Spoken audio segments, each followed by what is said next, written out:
guys, welcome back to our channel. Hello, my good people, and welcome to another episode of 411 on the Copelands. I am your host, Mike, and this is Granny. yes, sirs and ma'ams. We are back. We are here to talk to you about a new topic today. So if you turned into our first episode, you understand now why we were gone so long, and you should understand why we decided to come back. We decided to give you a little more information because this is important, we feel like, to thriving relationships, right? Yes, Because we're ma'am. all about talking about realness in relationships. Something big, which is about like how instrumental therapy is to Mm-hmm. relationships. I know that we would say like Gen Z, Gen whatever, millennial, blah blah blah blah blah. But we know for a fact the boomers did not believe in therapy. Oh yeah, So no. we are all on this new therapy wave, this healing, this like self realization wave, and I feel like honestly, I can't believe I went through my 20s without it. Yeah, that's crazy. I think that if I would have talked to someone outside of that homegirl that don't know shit about shit, Mm-hmm. then I would have been a much well put together person in my 20s than I was originally. It's crazy to hear you say that because you are already extremely well put together. Well, I had a lot of insecurities. Yeah, When you met me, I had just decided to say, fuck it, I'm going to be confident. You met me like on my second year of that. really. But 2 years before that, I was just an insecure person. Okay. Mm-hmm. Wow. Therapy is something, and I speak for the men here. Men do even less therapy than women. Very much so. Yeah, because I Even don't even talk less to each other. therapy. Yeah. We don't even talk to each other. I can only imagine what men hold in. But no, therapy has been instrumental to me as a being. Just just talking about emotions, Mm-hmm. admitting when you're wrong and trying to become a better person. Mm-hmm. It's changed a lot about me. So I am every time I talk to that's why every time I talk to anyone about therapy, I'm all rah rah. Said you need a therapist. You need a therapist. People will like talk to me about like, oh, this woman da da da or this whatever happened, and I'll be like, yeah, bro, you need a therapist. That's and I'm not saying that to be mean. Like you need a therapist. I feel like if I did therapy while I was dating, I feel like I would have went on dates and been like, you have a therapist? No? Check please. Like are you like what's that one that they're talking about? Like, how healed are you? Are you healing from your trauma? Like they would talk about people are asking those questions on dates. And Mm-hmm. I think that's for real because Mm-hmm. me and my single friends used to always talk about this, that like well when I was single too. Uh Men don't take time to work on themselves in between relationships. They just keep on going. Zero, baby. And most women, I'm not gonna say all of them, most women, we take time in between. So I'm like sorry. Go ahead. I just know like with me, I would never say that I was just out there just because I was always scared to get pregnant. So I was never out there like that. But I had whole phases. I was never just like a straight up hoe, but I don't know if any of y'all like watch Vampire Diaries or anything like that where like you could just turn off your humanity. There would be instances where I would just turn it off and I would just Mm-hmm. be a nigga basically, and then I would be like, I don't like the way this is making me feel. Turn it back on, and I would Yeah. like become a person to work on myself. Women are a lot more in touch with morality. Mm. Just as a general sense, like you guys have this moral compass in the background at all times, right? Mm-hmm. Men are. I don't want to say men don't have one, but men are a lot. Moralist souls. No, I'm no, just no. playing. Don't go there. Don't go there. Men don't contact that morality. They're not as close to that morality as women are. Mm-hmm. So when we, and I said that to say, when we go through whole phases, I don't even know if men have whole phases. I think y'all We just hoes, and then you get in a relationship, and then you get pretty out the pretty relationship, and much, you hoes again. pretty damn much. Yeah. Men just are we like be the thing, but the thing about it is like being out there is not socially stigmatized for us at all. Mm-mm. So it's like there's no shame in being a hoe when you're a man. If there's no internal shame that says, "Oh well, if I have sex with 10 women this month, I'm gonna be worth less." Yeah. So it's completely different for us. Mm-hmm. That's one of your much hated double standards. Yeah. So Um, but yeah, just talking about like how instrumental therapy I feel like can be in relationships. It was very instrumental to our relationship. A requirement that I had of this man right here before we, said I do is that we had to go to premarital counseling. People ask me all the time what made me think to do that, and I don't know because no one I know did premarital counseling.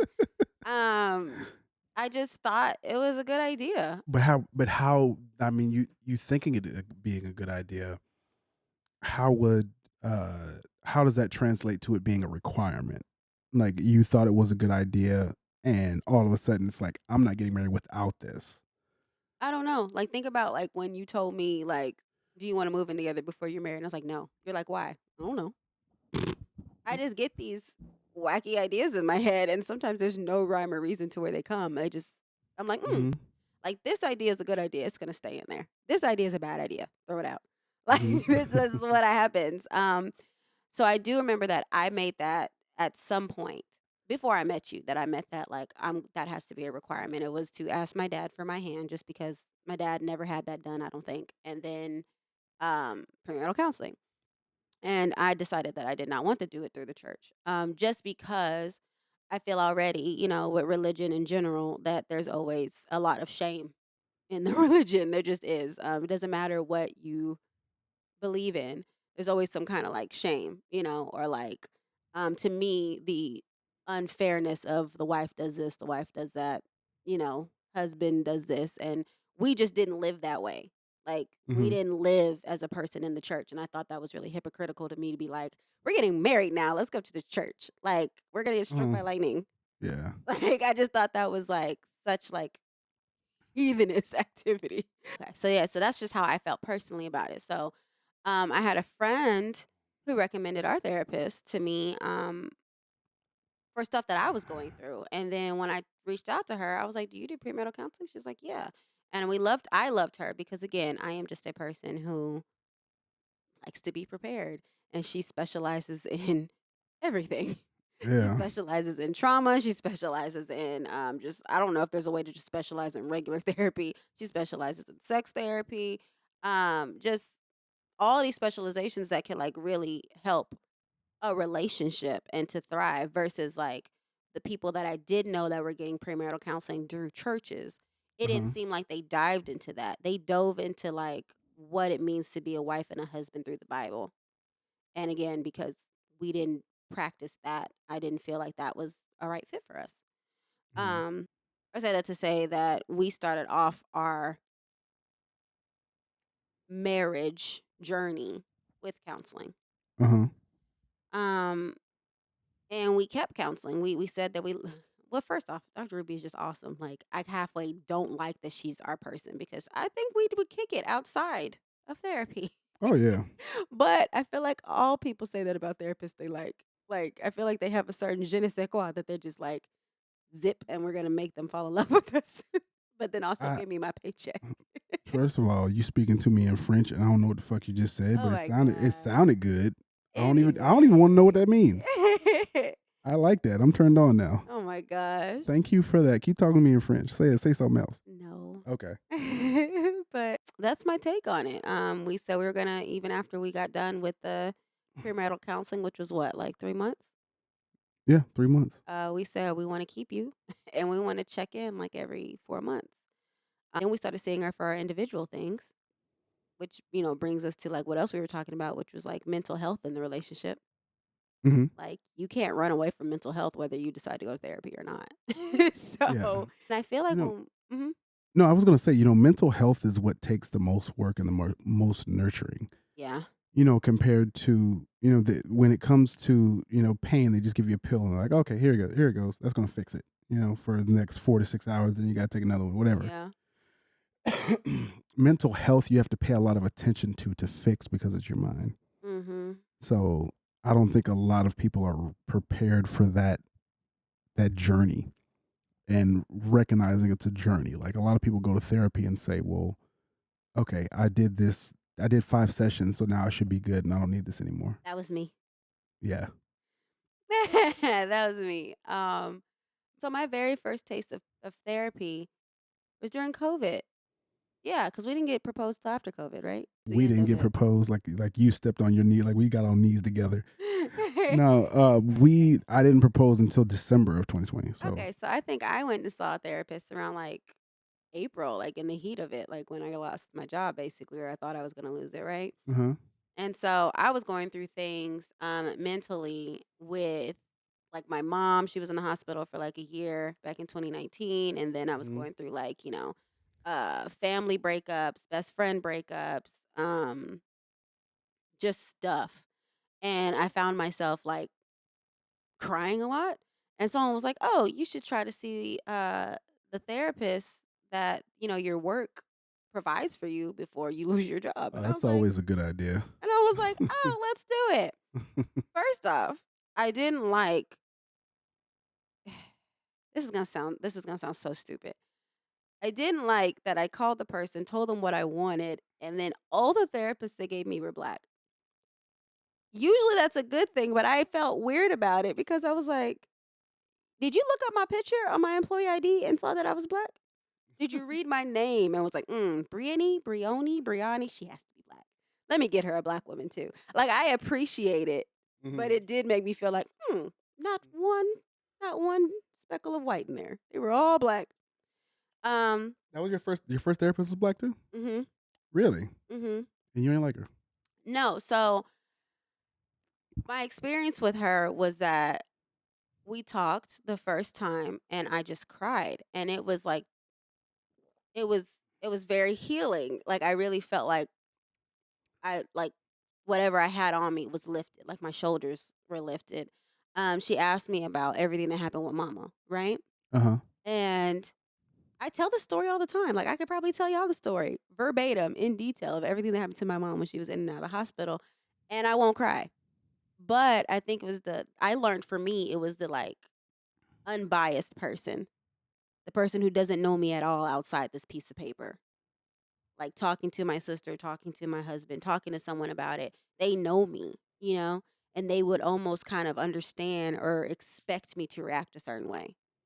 So it was kind of hmm like the freedom of just like talking to a stranger and knowing that legally she can't go out there and tell all my shit. Like it was like really freeing, hmm because you could tell a best friend and then y'all fall out and then all your stuff is out there. Yeah, that's true. So it's kind of like really freeing for that. And I felt really good. And I thought every session was going to be like that. I thought every session was just going to be so eye opening and I was just going to feel so light and feathery. And then the next session, it's supposed to be an hour long. She always cut me off at like 45 minutes.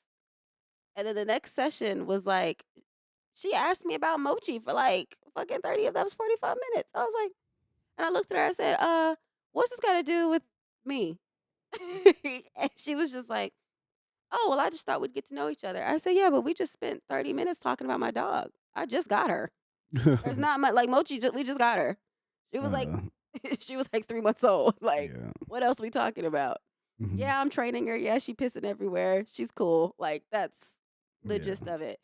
I gave her a third try, and it was again. I didn't feel that euphoric feeling, and I was like, "Man, I ain't doing this shit. I guess I got what I needed. I got my little cry. I feel good.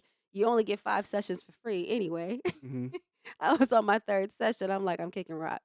Uh, then when we met Dr. Ruby, it was like I feel like we ran to her in slow motion. Like it was like, oh, the life has changed. I learned so much about myself in the premarital counseling that I was literally calling my friends and telling them things about myself and being like, "Girl, I know you single, but maybe you could just pick somebody up and pretend to be married and like do premarital counseling to learn about yourself." Like uh-huh. because remember that whole like detailed thing she made us do, and she made us have like separate sessions and things like that. hmm I just didn't expect to like learn that about myself, and it just made so much sense on like how I react and see the world. And I was just like, dang, there's a name for that? Dang. And I didn't know how to identify. I'm doing better at least.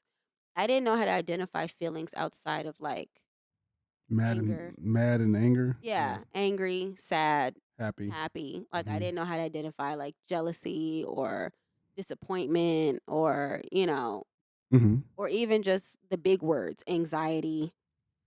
I didn't know what the fuck gaslighting was. And everybody knew what that was. I didn't know what any of that was. I was just living in this world where I could identify every situation with mad, sad, happy. And that's crazy to me because you're finding all this stuff out about yourself, Mhm. and I feel like you're already at let's say there's 100 levels, you're already at like level 56. I'm at like level six, Mm. six and a half. I'm like, yeah, I know emotions exist. I don't like to feel them, so I ignore it.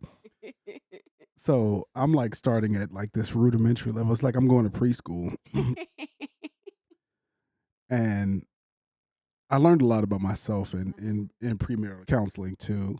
But mostly I learned how to actually talk. Mhm. I didn't know how to actually talk. Like I didn't know how to come to you and say, "Hey, I need to talk about this." Like that's a skill, Mhm. you know. And I in premarital counseling, that's kind of like the biggest thing that I learned. It's like, okay, these conversations need to happen, and they were happening in front of our therapist. But I'm like, okay, so if I start this conversation, this is how I would start it, Mhm. and open up that dialogue. Once I open up the dialogue with you, you're gonna tell me how you feel. That's Mhm. just who you are. Yeah. But learning how to do that and how to make it productive is a skill. And I learned that. I don't granted, I don't use it properly. I don't use it properly. That doesn't mean I don't know how to do it. Yeah. So it's because like and the crazy thing is like I had done that before and didn't even know I was doing it. Yeah, because you were doing it Yeah, before we wouldn't have been I together. was doing that really early on in our relationship, but it's Uh-huh. just like I had like I didn't I feel like I just wasn't trying, you know? Mhm. And it's like you have to be deliberate about this stuff. I feel like a lot of things that we go over in therapy with you, it's like you were asleep and now you're waking up. Yeah. Like, I'm woke, baby. because like I mean, let's just be honest. I'm too hard of a person to be with someone who wasn't doing that. Like you were doing all of this stuff when we were dating, Yeah. we were engaged. It was Mhm. just, somewhere along the line. And again, watch episode 1, guys. It was Yeah. somewhere along the line that you checked out. Yeah. And so I think the thing is that you even forgot that you did that. Cause a lot of time when we went through therapy, you were like, I never did that. I was like, you did. You're like, no, I didn't. I said, you did. Cause I wouldn't be here if you didn't. Like, I would, like, I just know, me. Yeah. I know what I want. Uh-huh. And you were everything I could want or dream of. And you were doing all that. And so when you stopped doing it, it was like, what the fuck is going on here? I felt like I got punked. I got punked into a lifelong contract. A lot of it had to do with the whole like checking out and like getting complacent and blah blah blah. It had to do with comfortability. Comfortability. Like I was always concerned about what you were thinking because I wasn't comfortable with you, right? Hmm. So I wasn't sure how we were going. So I would always look for like that validation and that confirmation. And I would always think about like, hey, I want you to feel the same way I do, right? Hmm. And then as the relationship progresses and I'm like, oh, okay, I just started assuming that since all of the check-ins were good, that like, oh, okay, this is just how it's gonna be. Yeah. So it was like assumptions and getting too comfortable. So Yeah. Cause we didn't really have arguments or fights during our relationship. Like I said, I think we had our first argument. You still to this day don't think it was an argument. And then, talking about when you left my apartment. yeah. Oh yeah. Like, guys, if I yell at you, leave your apartment, slam the door, and like ignore your phone calls all night, you don't think that's. We're not having an argument. We're not having a disagreement. This isn't bad. I remember we were somewhere and you were like, "Me and Bree have never had a problem." I was like, "We haven't had many," but that's what I found out that you thought that was not a problem. I was trying to let you get your beauty rest. I said, "You want you to look beautiful in Well, here." no, I'm talking about like the ending part, not talking about like the reason why we did it, just like Oh. the ending. And then Yeah. Yeah, no, you were upset. I was like, "Hey." It was kinda like it was weird because it was kinda like, "Hey, she's capable of being upset at something? Lord. What? Okay, maybe she just had a rough day. She'll be Mm-mm. fine." And that was also the very first time that you taught me what it was like to be in a relationship. I don't were we official then? I don't think we were. No, I don't think so. No, we were because y'all were moving out of your apartment. Oh, We were yeah, you were official. helping me. Yeah, Yeah. so we were official then. We were like boyfriend, girlfriend and stuff. And so I hadn't had a boyfriend in years. Just situationships and, fucking around. And so when when this happened, I just knew it was over. Like, we're not together. Like I said, he was the one he always talks about on the as a in marriage that I'm better than him in it. But no, like in the relationship, he had to teach me how to be in a relationship because I thought it was over. And I was like, why is he calling me? He's not my boyfriend anymore. Stop calling me. Why is he calling me? He is not my boyfriend anymore. And I remember picking up the phone like, hello? What do you want? He's like, why you ain't answering the phone? Blah, blah, blah. I'm gonna come over and talk to you. And he was like, "No, that's not how it works. We haven't, like, broken up yet. Like, we haven't Mhm. even talked." And I was like, "Mm. Oh, we have to talk to break up? I had no idea." Yeah. I thought it was just like, "Oh, this is sucks. Let's be over it." And again, like, yeah, I talked to break up when you were, like, in high school and stuff, but just as an adult, the relationships that I was in did not show me that. It was just over, you know? Uh-huh. So I was like, this is new. This is mature. Yeah, speaking about all that, mental health and stuff in relationships, like you can't run away from mental health. It's gonna get you whether you want it to or not, whether you even know what's happening or not. It's gonna get you. And so kind of wanted to use this opportunity to talk about our mental health in our relationship and like how we even like found out we had it or Uh-oh. how we're coping with it or whatever because Talking about my mental health problems. yeah, because with me, with my basically anxiety, depression, PTSD, Okay. and you, With my ADHD and depression and depression. depression. Yeah. This is my theory, okay? And we didn't start off the thing with the shot. We're gonna take this shot because we talking about some shit today, so we gonna take this shot. But my theory is that adulting is nothing but getting older and getting more and more stuff to talk to your therapist about.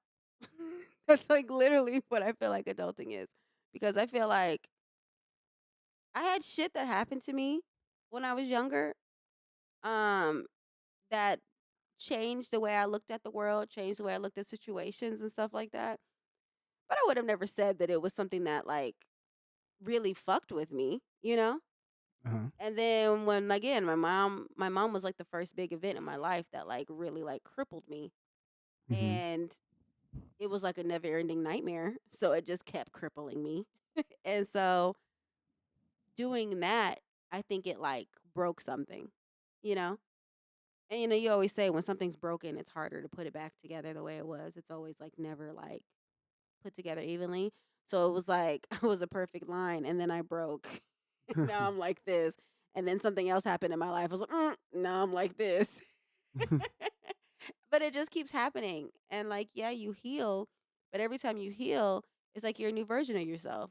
Like you can't get back to that version. Mhm. Like I might not be Bree 3.0. I might be like Bree 2.5. Okay. To mental health. Yes. To mental health. Getting deep. Mhm.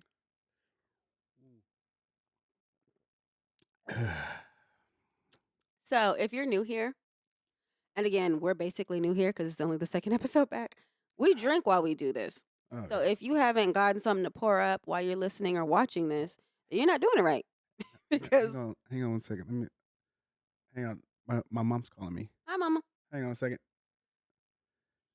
Mom? Yeah. Hey, you're on our we're recording our podcast right now. You're on. Is there anything you want to say to the people? I can talk to you later. Oh, you don't want to say hi? Hi. Oh, okay. Okay. Yeah, I will give you a call later. I just wanted to let you know. Is there anything important that I need to cut the podcast off for? Love you. Okay, I love you. Bye, Bree. Love you. Bye. Bye. All right, bye. So, my mother, real quick. I know this is a tangent, Mhm. but my mother sent me black seed oil. It's good. It's nasty, but it's good. How is it nasty and good at the same time? Well, I told you when I went to Morocco, everyone there has it, and it's like it's supposed to. They call it like the second god. It's supposed to cure everything but death. So they take it for everything. Like it's like a Oh. spoonful of sugar. Helps. Like they take it. Oh, okay. Well, anyways, yeah, she's like, It's my very mom is always trying to nasty. figure out some kind of like home remedy, but God bless her. Yeah, I've tasted it before. It's really nasty. Really? Mhm. Okay. Well, she wants me to try it. Mhm. So, can you try it with me? Yeah, I'll do it. Oh, yeah, because you're feeling a little. Yeah, okay. Yeah, we're both going to try black seed oil. Mhm. You want to try it now? No. You just want to try it For on the drinking, I'll podcast? probably throw up. Okay. Mhm. You're right. Okay. We'll make that a story on our Instagrams. Yeah. How the black seed oil my mother sent me. Mhm. So first of all, I have ADHD. Okay. I was diagnosed with ADHD in 2012, about 15 years too late. But yeah, before so ADHD is a struggle regardless of any part of your life you think ADHD doesn't affect. Trust me, it does. So the next time somebody tells you have ADHD, the next time somebody tells you they have ADHD, don't discount that. Just to anybody watching, my personal struggle with ADHD has been a balance of side effects versus benefits. And that's kind of how it is for a lot of people, especially people who are on stimulants. Stimulants are the most effective treatment. It's basically, imagine taking Uh-huh. just a little bit of meth. Uh-huh. Just a tad, just a little splash. That's what Adderall basically is. Mhm. So they're putting you on just like a low dose of meth Uh-huh. in order to stimulate your brain and give you that dopamine that you're seeking, Mhm. right? In order for you to quell your ADHD symptoms. Mhm. Now, with that, it's just nothing like smoking meth. So I'm not encouraging anybody to do that, right? I Please just want don't. to put that out there. Please don't. It's nothing like that. With that come a lot of side effects, and everybody who is on Adderall or any of these stimulants has to decide these side effects are worth the benefits that I get in my life. Mhm. And that has been a struggle for me Okay. because when you're on these stimulants, you get heart palpitations. I'm just going to go through some of the stuff you get. You heart palpitations, insomnia, you get high blood pressure, headaches. The withdrawal symptoms are you get irritable, you lash out, you get sleepy.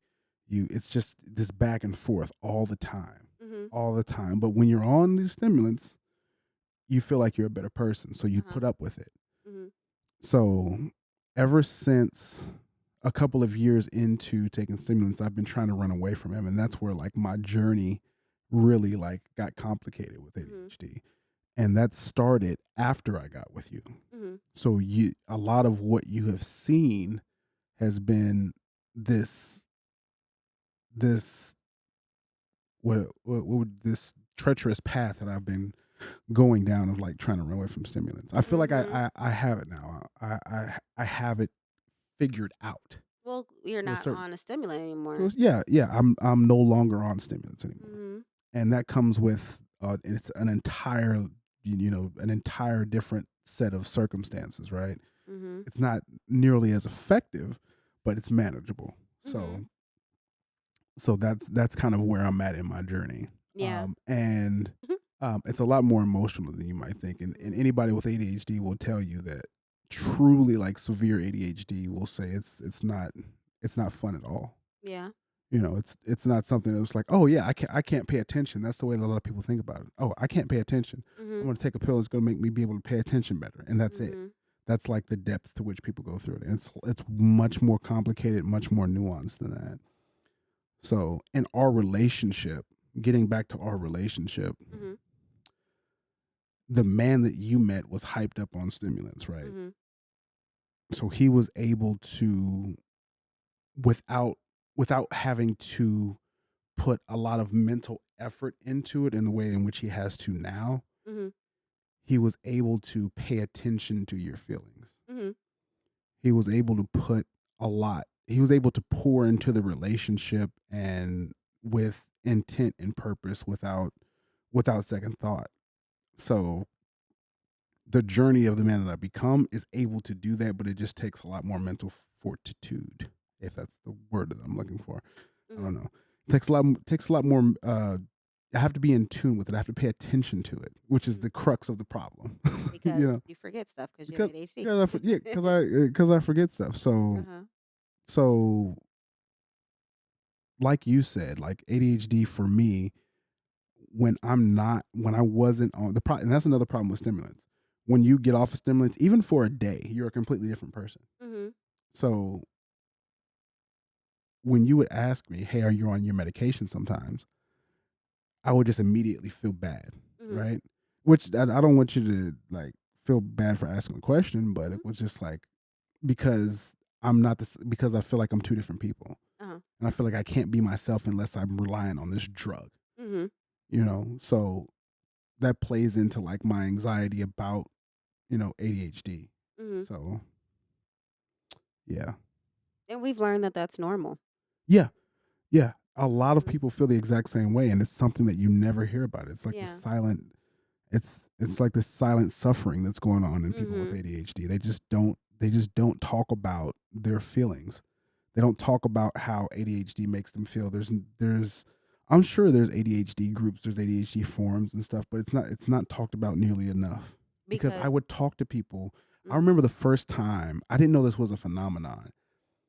I had an ADHD bond What's where that? you meet somebody else with ADHD. You both in your first conversation say that you have ADHD, and then you just go down this long conversation of your struggles with ADHD. Oh, that's nice. That happens. It's pretty rare, but it actually happens. That happened to me. I was at a hotel in Vegas, Uh-huh. and there's this group of people. I'll never forget. They probably won't care if I give them a shout out. The people that own Herb Saver. Oh, okay, I remember this. Mhm. Yeah, and it's all these guys and this one girl Mhm. came up with this device that basically grinds up weed, right? And I'm having a conversation with all of them. We're all talking, having a good time, buying drinks at the bar, whatever. And then I'm talking to this girl, and she's like sitting on her boyfriend's lap, whatever. And I'm like, yeah, da, da, da. She's like, yeah, my ADHD, blah, blah, blah. I'm like, oh, you have ADHD too. She's like, oh, you. And it was just like this, like we locked eyes, and Ping. she was like, yeah, da, da, da. And I forgot my meds, and da, da, da. And it just became this long conversation of us telling about our journeys. Like she had been on 8 different medications. I had been on like Yeah. 6, Mhm. and she was like, I can't do this, I can't do this, and this is my struggle here, and this is my struggle here, and, da, da, da. And it's like, and it kind of was like this reminder that like ADHD people are just waiting on somebody who understands them, Yeah. waiting on somebody that they can have that conversation with and pour into and get what they're feeling off of their chest. Get a satisfaction though of like someone actually knowing. Yeah, somebody actually understanding like Mhm. their struggles, and it was like one of the deeper conversations that I've ever had. One of the deepest conversations I've ever had in my life with a complete stranger, Mhm. and it was over something that we both go through because we both had emotions tied into it. Mhm. I wish I could have a conversation like that once a day. Yeah. It would be amazing. It would make my life so much better. But yeah, back to our relationship. Well, no, because this is what it's about. It's about talking about the things that we are mental health issues, and so Hmm. with your ADHD, I mean, you talked about it. We've talked about it before, but the very first time that you cried to me was about ADHD, Yeah. and I can tell the scenario. Go ahead. We were dating. We've been together probably a year, maybe, and I was going to his place, and he went to go take a shower, but he had clothes all over the floor or clothes all over the bed. And they were clean clothes. And he was like, "Oh, they're clean clothes. I just need to fold them, or I've been meaning to fold them." So just being the helpful person I am, I folded them. And when he came out, he looked and he was like, "What'd you do?" And I said, "Oh, I just folded them. So I don't know where they go though. So like, if you just put them up, we can lay down. We can watch TV." And he like just was like frozen. And then he just kept looking like from the clothes to me, from the clothes to me. And I was just like, "What the fuck did I do?" Like I just folded them. Maybe he doesn't like people touching his underwear. Maybe I folded them wrong. Mm-hmm. And he just like he did. He just started talking really fast and he was just like, "I've been trying to fold that for like the past week and you just did it within like the 30 minutes I was in the bathroom." And I was like, "Well, yeah, it's no big deal." And I think that's what it was. When I said no big deal, that's like when he just crumbled. Mm-hmm. And I was like, because like I knew he had ADHD, but it was because your roommate told me. And I don't think you knew that your roommate told me, you know? Mm-hmm. And so I had been doing my own research on ADHD, but I hadn't gone deep like that just because I didn't know it was deep like that. And so I just didn't know what to do. I'm just looking at him. I'm like, "I won't fold him no more. I'm sorry." Like, what do I do? And that's when like I think you left the room because you were embarrassed. Mm-hmm. And like we were like in the dark, like me holding you while you cried and talked to me about it. And it was just like to see you that vulnerable and to see you that vulnerable to me over something that I mean, I don't have ADHD. So it's like to me something that's like, so what? Like you're great. So what? You know, or you're you got it. Other people got it too. Like so what? Like chill out. But the things that you were saying about yourself was like so like, defeatist and just it made me sad, you know? And Mm-hmm. so it was just like that's when I started researching it more because I was like, okay, there's something I'm missing.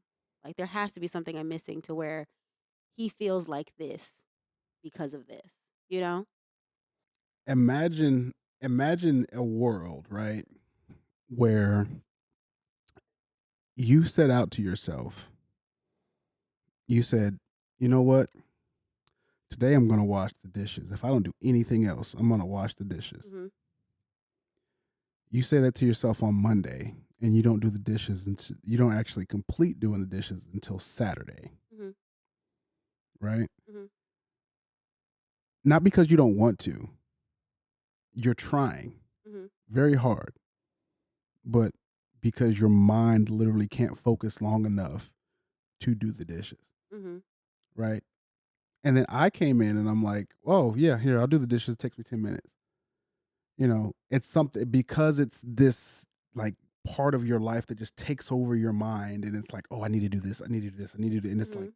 it's like all the it's like trying to hit a bullseye for a week Mhm. and somebody comes in, walks in a room, boom, hits Mhm. bullseye. Mhm. It's just like you feel like your sense of self-worth is like, well, if I can't do that and somebody else can, like, what else am I like horrible at? Mhm. That's how it felt. It was like I was trying so hard to do this normal task that an Mhm. average person should be able to do Mhm. so hard for so long. And it's like, and it wasn't just the fact that like the sense of self-worth and all that stuff. It was a fact that like that weight was lifted off my shoulders as well. Mhm. You know, it's like I no longer have to do this. I can actually sit here and relax. You Mhm. know what I mean? So yeah, there's a lot. It's multifaceted in the way in which it affected my mind in that moment. But Yeah. but yeah, that was kind of the setup there. I Mm. wanted to talk about like the whole childhood component to it. Uh-huh. Um, I'm glad that things are changing, but parents, especially back when I was growing up, didn't understand. I mean, the internet wasn't what it is today. You couldn't just go on and research and figure all that stuff out Mhm. in the way in which you can today.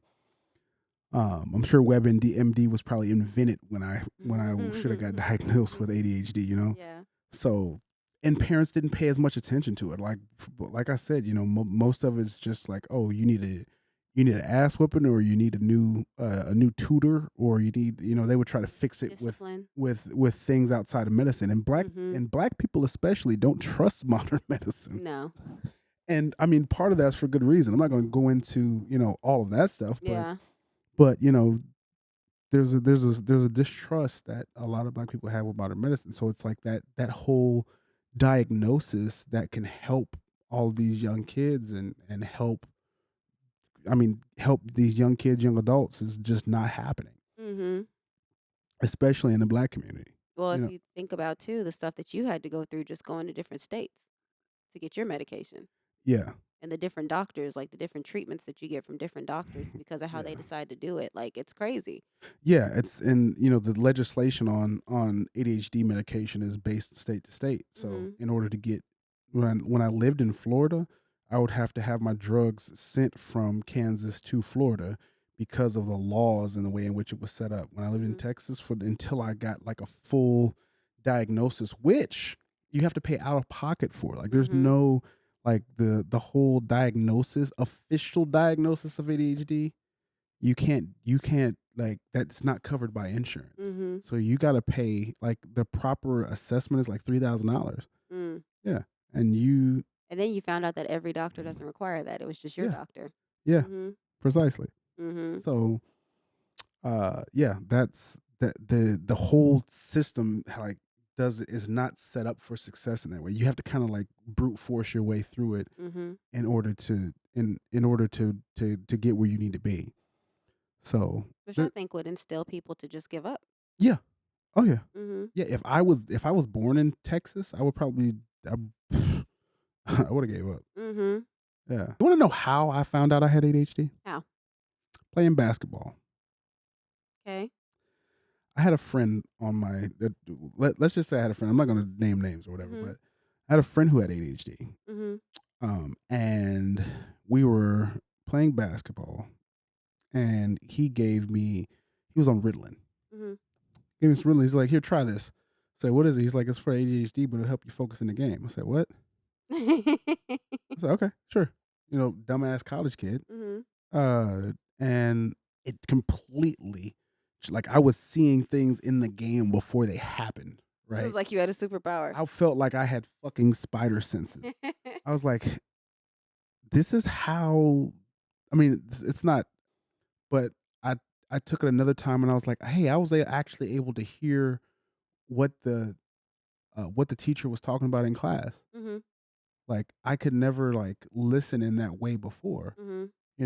And I was going from a detriment. I'm like, so this is how like normal people feel. Mm. You know what I mean? Mhm. So I'm like, oh, okay.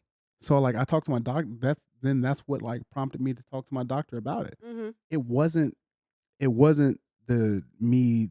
It wasn't my all the behavioral problems.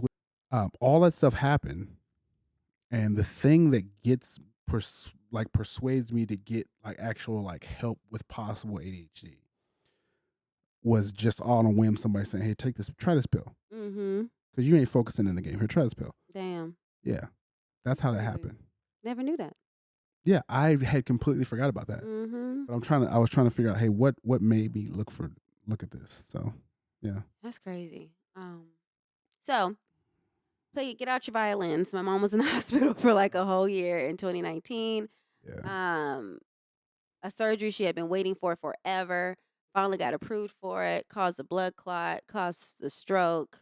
Caused infections. Like just da na na na na na na. Always like doing good, so happy, bad. Doing good, so happy, bad. Mhm. And so that whole year is a blur. I don't remember much of 2019. I remember like when he talks about things that we did in 2019, I have to really focus. Because it was a blur. And so the reason I decided to actually like talk to somebody about it cuz there was a lot in 2019 like what I think I told you like I had to drink like a whole bottle of wine to try to go to sleep because it would turn off my brain. So I think there was a time where I was like, okay, you don't want to be an alcoholic. So let's see if you've gotten to that point yet. So I think I like made myself not drink for like a month and I was like, oh, this is easy. Okay, never mind. Like false alarm. But Mhm. um a lot just happened in 2019. And so then 2020 comes and we have COVID. And I'm just like, I mean, I hate saying this because like a lot of people died, but I enjoyed quarantine. I enjoyed quarantine. It gave me the break that I needed. It gave me the mental, like, just sit and do nothing. Sit and watch anime. That's when I discovered my love of anime. Like, sit and just, you have absolutely nothing to do. It's not like, oh, I feel tired today. Let me take off work. It's, oh, I don't have work. Take off. Like, just sit. Just sit in your backyard and drink coffee. Just be. So it gave me that break that I needed because I was just moving for a whole year. I mean, in 2019, she was sick. We got a house. Um, I still had to go to work. Had an apartment, so I had to go to work to pay for the apartment. My niece graduated, took her on a trip. What else happened in 2019? I had a cousin that died. I had found out I had like a illness or something that I had to get under control. And that's like regardless of the up and downs with her, right? Oh, my best friend got married, and I was her maid of honor. Hmm. Like, I don't even remember her bachelorette It's all the way okay. through. Not because we were so drunk, but because I had, like, a phone call in the middle of the bachelorette with my about my mom, and it, like, took me out. So, moving on to 2020, the fact that I needed to slow down, and it felt good to slow down, it also made my mind slow down and was like, "Bitch, you're not okay." And I was like, "Oh my gosh." And so then I think I was actually talking to my sister, and I was telling her this instance on, like, how do I explain it? I remember I was sitting in the car, so I don't know if I was on the phone with her or what. Oh, I was getting a COVID test. I was sitting in the parking lot to get a COVID test, Hmm. and I was telling her something, and she's like, "That's not normal." And she's like, "What do you mean that's not normal?" I said, and I remember I was telling her, like, basically that my childhood home where my parents still live, it's like I don't have any memories before my mom got sick. And so she was talking about, like, a party we threw or, like, something we did for her birthday or my birthday, and I couldn't remember it. And then she had said something else, and I was like, "I don't remember that either." And then she had said something else, and she's like, "Why don't you remember this shit?" And I said, she said, "What's the last memory you have?" And it was, like, of my mom falling. Hmm. And she was like, "That is not normal." And I was like, "Well, what do I do about it?" And she was like, "Well, don't you see that doctor, that therapist? You've seen her, like, just say you wanna talk to her about your stuff." And I was just looking at her like or looking at the phone, I guess. "What stuff? I don't have stuff. I'm fine." Hmm. I said it just like in the, Friends when Ross you don't watch Friends, never mind. But when Ross is like, "I'm fine. This is my normal voice." Like, "I'm fine. Like, there's nothing wrong with me. Like, what are you talking about?" So, I did that, and then I started, like, looking up symptoms of, like, PTSD. And I was like, because in me, PTSD is only for war survivors and, women who had babies. Like, I didn't Hmm. think there was, like, anything. And I was like, nothing happened to me big enough to, like, label it that. But as I started looking up the symptoms, I was like, "Oh, shit. Maybe I do have." And so I talked to our therapist, and I was like, "Yeah, I would like to talk to you about some stuff." And so I talked to her about it, and, kinda like when you look up things on WebMD and you've, like, self-diagnosed yourself and people are like, "Oh, yeah, like, that's what you have." So, when I opened up the conversation and I was like, "I think I have PTSD and I would like to talk to you about it." And she was like you could tell she was like, "Oh, okay." She says she has PTSD. Well, my therapist has told me I'm super aware of myself, and so at the end of that, she was like, "Damn, you were right. Yeah, you got PTSD." She said, It's really rare when I have a client who was right about their diagnosis." I said, "Okay, cool. So what do we do about it?" And so that was like my introductory into like I have a mental health issue. Um, so that was my introduction into it, and we were working on it. We were working on things because I just realized I was like a different person. So I had to get through that, and then I think me getting over the PTSD for the most part. Little things trigger me here and there, but me getting over the PTSD for the most part. When I said you're like broken and you can't get fixed all the way, Mhm. opened a new avenue for anxiety. Like it was like now I'm having anxiety attacks. And I remember coming home on our honeymoon. I had an anxiety attack in the car. In the Uber from our hotel to the airport at Singapore. Was it because what happened when your mom when you were out on that trip? No, well, I mean, there's a whole bunch of reasons why we think it happened, but it was just the fact that like I'm on a honeymoon Uh-huh. and I'm having an anxiety attack. Um, and I think I had 3, and then I had an anxiety attack when we were in the airport right before we ate. I had like 2 Mhm. anxiety attacks in like the same day. And this is from someone who like D1 athlete, working out, things like that. I never had anxiety attacks. You would think Mhm. you got to run you got to run a 460 seconds that would cause anxiety. I ain't have nothing like that.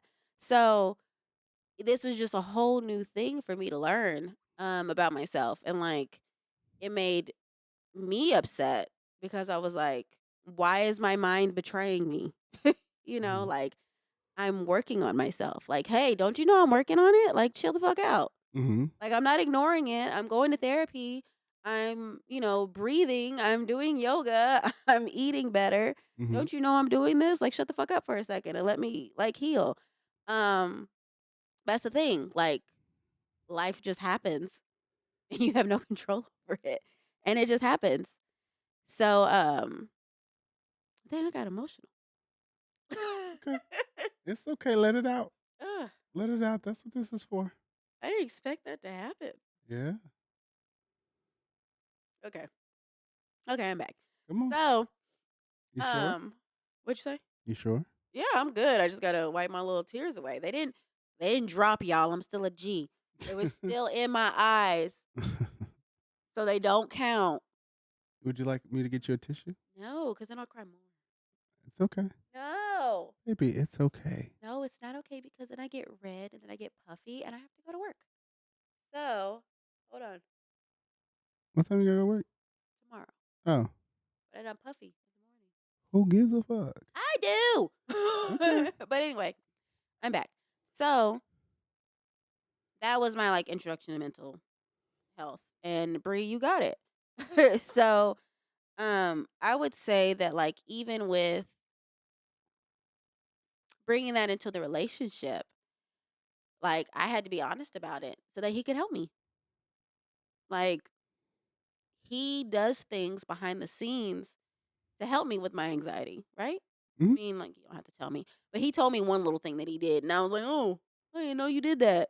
Thank you so much," because I didn't know he did that. So, in a relationship, I feel like you have to be honest with yourself so that your partner can help you. Because if you're ignoring it, if you don't know what's going on, it's gonna be really hard for the other person to figure it out. You know? Mhm. What do you think? Oh no, I agree. To the answer to the last thing you said. Yeah, honesty is key.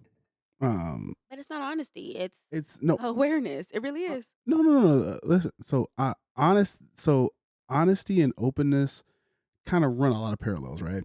So if you're honest, that just means that you're not lying. But you can't be honest unless if you don't tell the thing in the first place, and that's part of being open, right? Okay. So open and honest go together hand in hand. So you being open with me allowed me to know what was going on with you, so I could do something about it. Yeah. If you're not open with me, then there's nothing I can do. I'm helpless.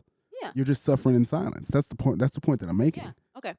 Mm-hmm. He said, "What do I think about it?" I said, "I agree with exactly what you said." Okay. Oh, for sure, I said for sure. for sure. For sure. Yeah, But I know. For me, it's really tough to open up. That whole like even in the beginning, like remember when you were just talking about like me crying about ADHD.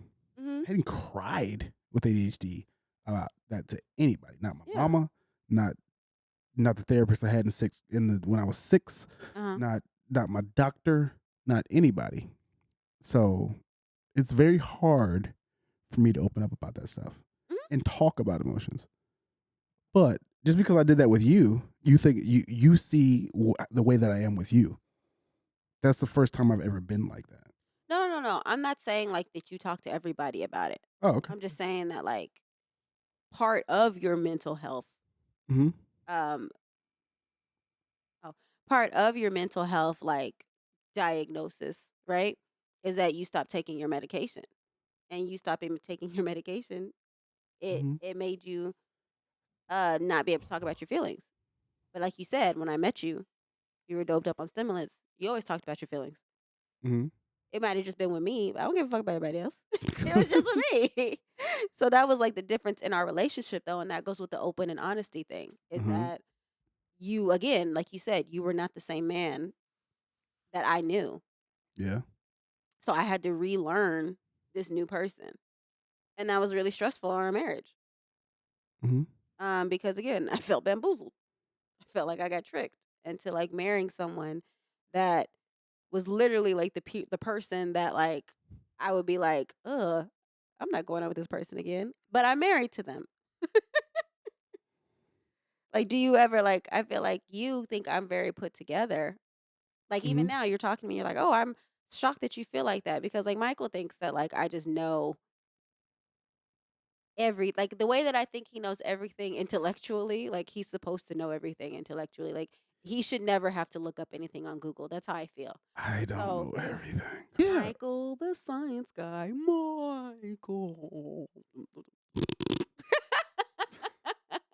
That's what I imagine when you do stuff that's sciencey. Mm-hmm. I do that in my head. Ask me a random question about anything. Why is the sky blue? You know I already know the answer to this question. Why does Because water of look blue? the water only. Yeah. It's because of Rayleigh scattering. Mhm. I know you know it. Ask me a random question, just about anything.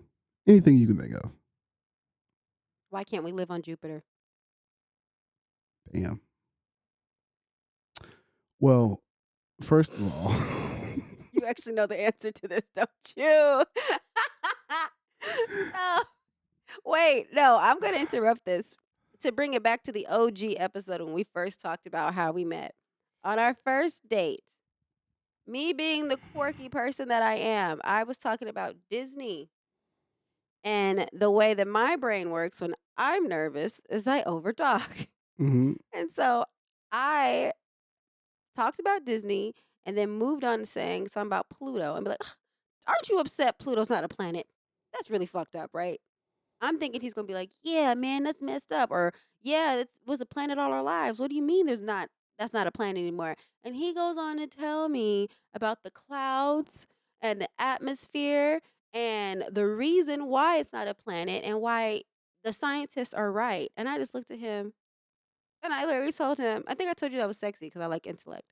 And then I was like, "But you fucking wrong because Pluto needs to be a planet." So yes, he knows everything. um, I don't know everything. I have to. I have to tell people shit I don't know to be true. I don't know everything. But everything I said you knew. I mean, you're talking about Jupiter. Duh. Jupiter's Why is magnetic field. duh? Jupiter's magnetic field and the rays, the cosmic rays, or not cosmic rays, but the magnetic particles get trapped in it will basically fry you. I mean, that's probably part one. And you can't land on Jupiter because it's nothing but clouds all the way up until you get several miles down. And then you got a lot of methane and a lot of hydrogen. There's no oxygen there.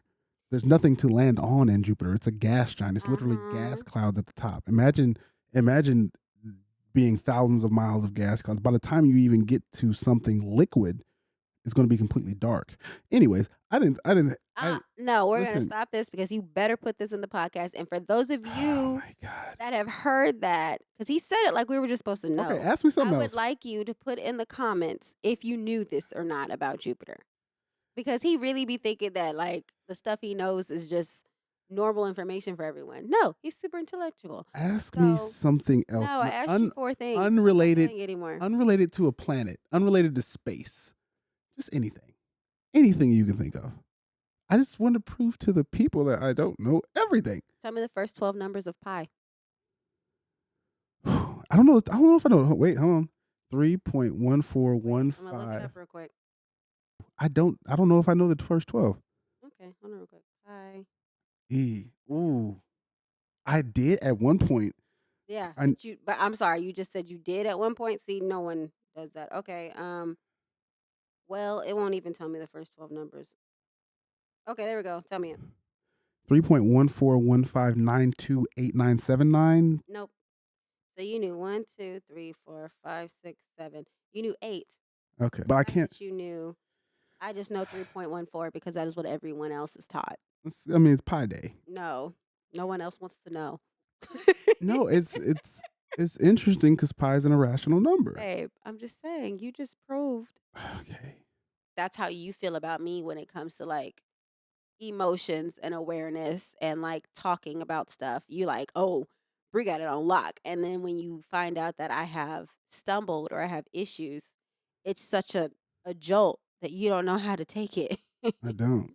And so that's actually something I've been talking to about with my therapist. But not that you specifically, just how Mhm. people see me. Um, but that's like the important part about like what we're talking about bringing into relationships is that I feel like it takes the people to want to understand what they can do for their partner to alleviate that.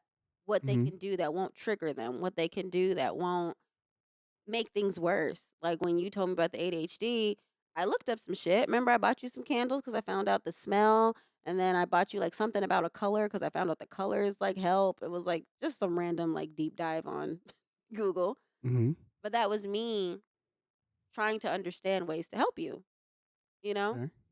so like with my PTSD and stuff like that, you do things behind the scenes to help me, and it's not like I saw you and I was like, oh, I saw this article about ADHD, and so I bought you this candle. I didn't do that. I was just like, here you go. Got you a candle. Oh, here you go. Got you this new t-shirt. It's red. You like red? Like you do stuff behind the scenes so that it's not like embarrassing. Uh-huh. Because then you feel like an invalid that has to be taken care of, Yeah. right? Like I feel like if you would have told me the stuff that you do to help me with my anxiety, I would have been like, no, don't do that. Don't you think? Yeah. Because I always feel like I got it all. Mhm.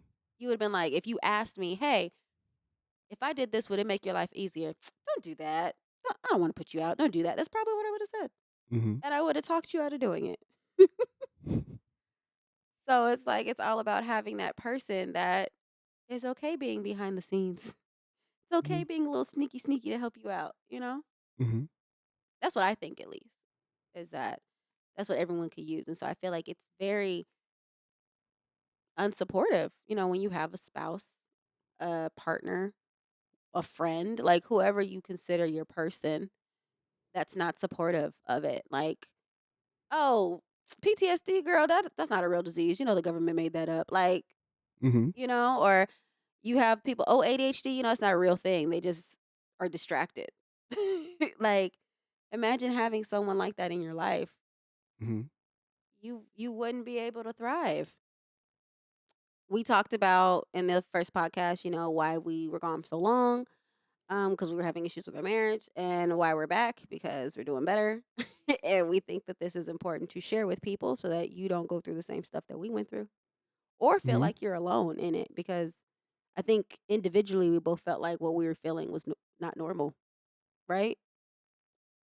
Yes.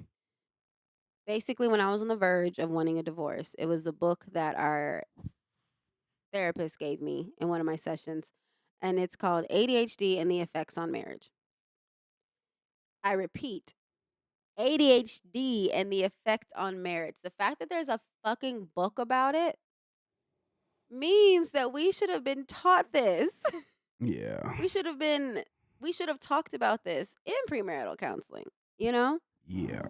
Um but she literally told me, she just said, I don't think you were ready for it. And I really believe that if she would have showed me that book earlier, it wouldn't have hit me the way it needed to hit me. Mhm. You know? But I will say, talking about like being seen and stuff, y'all, I read the first 3 pages of that book and cried so many times. It was one of those things that like when you want to highlight something, you just highlight the whole fucking page. Um, it's like when you have that realization that a inanimate object is telling you your life. Like how is it that someone I've never met before is being able to say exactly how I feel and in words that I've never been able to express? Um, so yeah, so I was the one who was told to read it first. So I got to like chapter like 4 or 5 before I stopped because I thought it would be better if we read it together or like he caught up and then we talked about it. But it's just that like even when I confided in my friends about what was going on with our relationship, it was definitely like it was the advice I was given was, "Oh, men are just like that. Oh, my husband did that too. Oh, that's not weird. Don't men just do that?" Like it was like that kind of stuff. And that reasoning isn't enough for me. It's never been enough for me. Just because everyone does it, I've always been that person. If everyone does it, I'm not going to do it. I hate that. So, what I've been going through this for like a year, right? Mhm. And to read 3 pages of a book and feel like I'm not crazy for once. It was just I just couldn't get over it, and I tell you, I was calling everybody. For me, it was seeing it from the other side and giving me that validation that I'm not the only one that does this. Um, Give me that validation that I'm not the only one going through this, and I'm not the only person that is doing this to their spouse. Mhm. Didn't give me the okay to keep doing what I'm doing, but it definitely like put it into perspective that people go through the exact same struggles that I do, and it also made it more real. It's a common disease that so many people struggle from, and it just gave me so much validation. Mhm. So yeah, And that's how I felt too. I felt like it gave me validation to be upset. yeah, It gave me it's validation to be like angry with you, you know? yeah, it for me, like as I keep reading it, like the deeper I get into the book, the more emotional I get, Mhm. and I start to feel like a bitch because I'm getting so emotional. Which women won't understand when men feel like bitches. It's very uncomfortable. So I'm going to finish that book. Mhm. But I might do it like 3 pages at a time. But I'm gonna finish that book, and it's not a long read either. Mm-mm. It's It's not a. just emotional, It's just very emotional. mentally taxing If you are in a marriage and somebody has ADHD, relationship. that is the book you need, Mhm. hands down. There's never seen anything like it. Um, So, what I really liked about the book is that um it separates how it separates the spouses, the partners, whatever you want to say. It separates them as the non ADHD spouse and the ADHD spouse. oh yeah, and it You literally know. tells you how you feel. Mhm. It says this is how you feel when this happens, and this Yeah. is how they feel when this happens. It's like, oh my god. Mhm. And I was just like, so they actually do have a forum. I think they talk about it in the book. They have a forum where they talk about things like you can like a non ADHD spouse forum and an ADHD Uh, spouse forum, and yep. it just like I said, it just gave me validation because it came like sometimes it made me feel like I had to be nicer to you because you had ADHD, but not because you had ADHD because it affected you so much. Hmm. Like I knew I saw like because you don't know how to hide your feelings. It's on your face, and you're very vocal with your feelings. Physically. Um, so if I was to tell him, like, ask him, like, "Hey, babe, did you take your medication today?" I knew it was gonna put him on a weird way. But I had to ask, like, I had to stop being scared to ask him because he needed to know that, like, "Hey, did you forget?" And he might have forgot. If I didn't ask, he wouldn't have remembered, you know? Hmm. Um, but I had to, like, stop being scared to do that just because it, like, kinda makes him feel a little weird. Um, but it made me mad too reading the book because these non-ADHD spouses are assholes. I was like, I would never treat him like that. And then I thought, wait, am I treating him like that? And I remember I had to ask you. I said, have I done this to you at all? Like, have I ever made you feel like this? And I mean, you tell him your answer.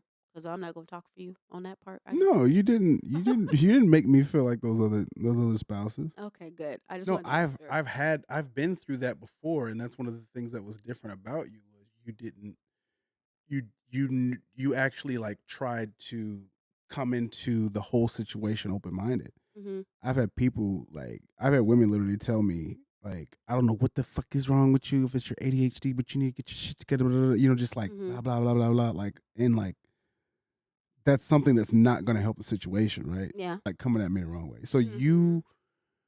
you come at me in a way in which is like, even though I don't appreciate it all the time, it's very Mhm. constructive. Mhm. So I appreciate that about you, and that's one of the reasons why I'm with you is because you always try to look at even if it's the wrong lens to look at it through at that point in time, you always try to look at it in what you think is the best lens. Mhm.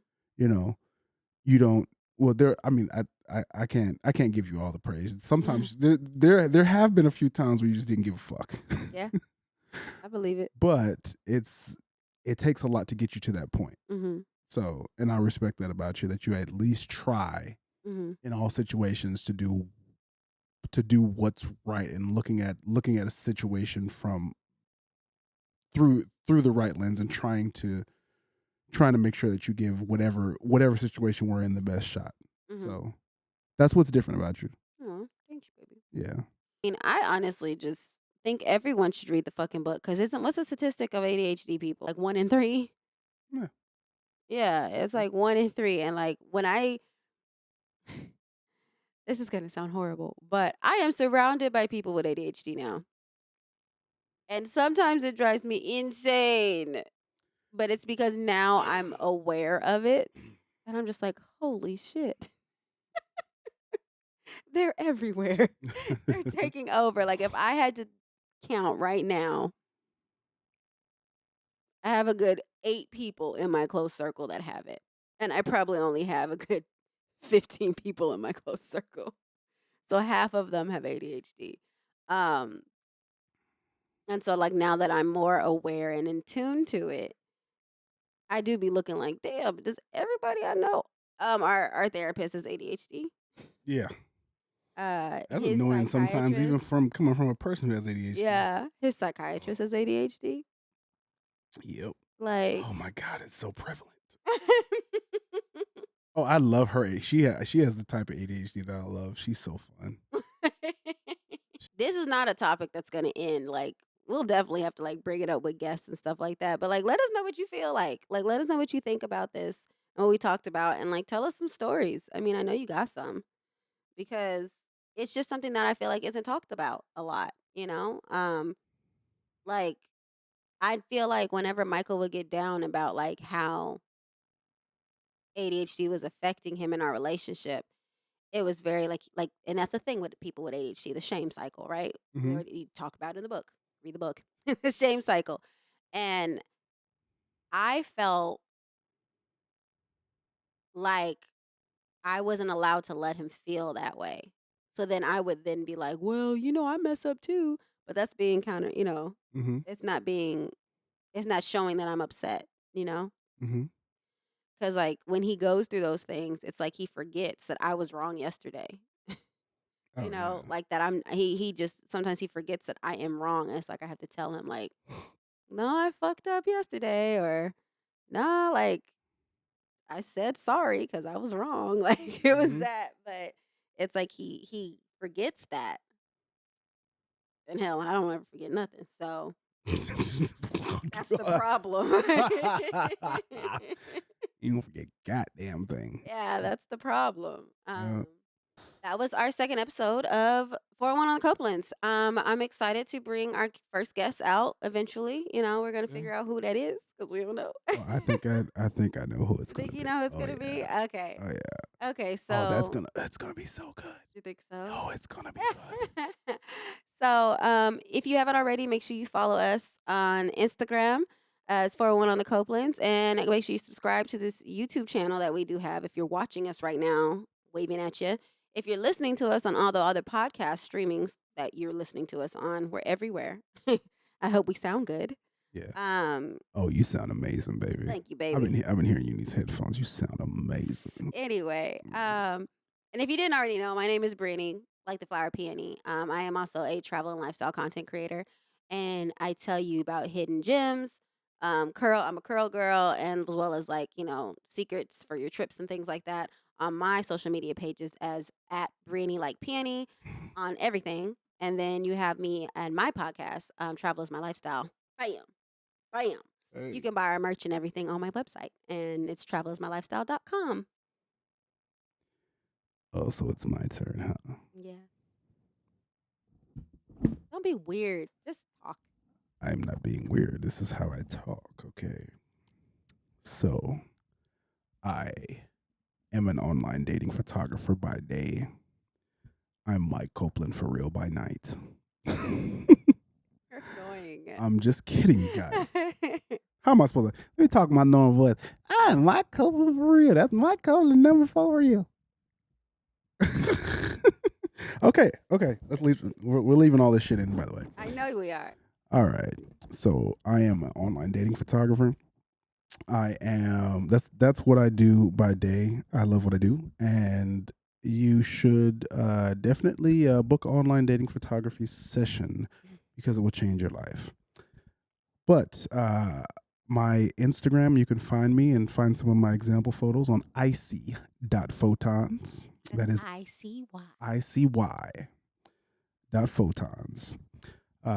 That is my photography Instagram. My personal Instagram is Mike Copeland for real. That's Mike Copeland, the number 4 real, where we get real. I don't know. I just want to add that one in there.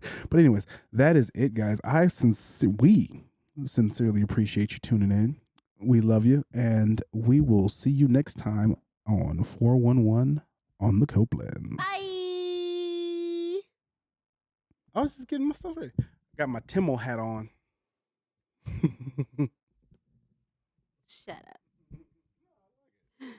Timmel. Timmel, yeah. We Timmel today. Yo. Okay. Make sure I'm. And now that I know the camera's over here. Yeah. Talk to the camera. Don't look at the screen. Talk to the camera. The screen don't do nothing for you. Yeah. You ready? Here we go. I am ready to go. Hi, We are keeping that. We Are you are ready? most definitely keeping that. Are you Okay, ready? go ahead. Hi, guys. Welcome back to our channel. Hello, my good people, and welcome to another episode of 411 on the Copelands. I am your host, Mike, and this is Granny. yes, sirs and ma'ams. We are back. We are here to talk to you about a new topic today. I am happy to be here, and I'm sure so is Bree. We are. I mean, you're comparing versioning to evolution. Like What? that's like. That's This because is- you're a techie. This is a People who software aren't version. techies Okay, look, but are look gonna here. understand what I Here's the thing. said. Okay, there's a version is a solid. This is how it is. It's not changed until the next version of me. That's the way that I'm just saying. That's the way that most people think about versioning. Well, that's what I said. That's why I said 2.5. Yeah, That's no one ever uses that. I know that because yeah. I'm But saying evolution is fluid. Mm-hmm. Evolution is more of a fluid thing. See how I'm rubbing on the couch like this? Fluidity, versioning. Anyway, and now that I know the camera's over here. Yeah. Talk to the camera. Don't look at the screen. Talk to the camera. The screen don't do nothing for you. Yeah. You ready? Here we go. I am ready to go. Hi, We are keeping that. We Are you are ready? most definitely keeping that. Are you Okay, ready? go ahead. Hi, guys. Welcome back to our channel. Hello, my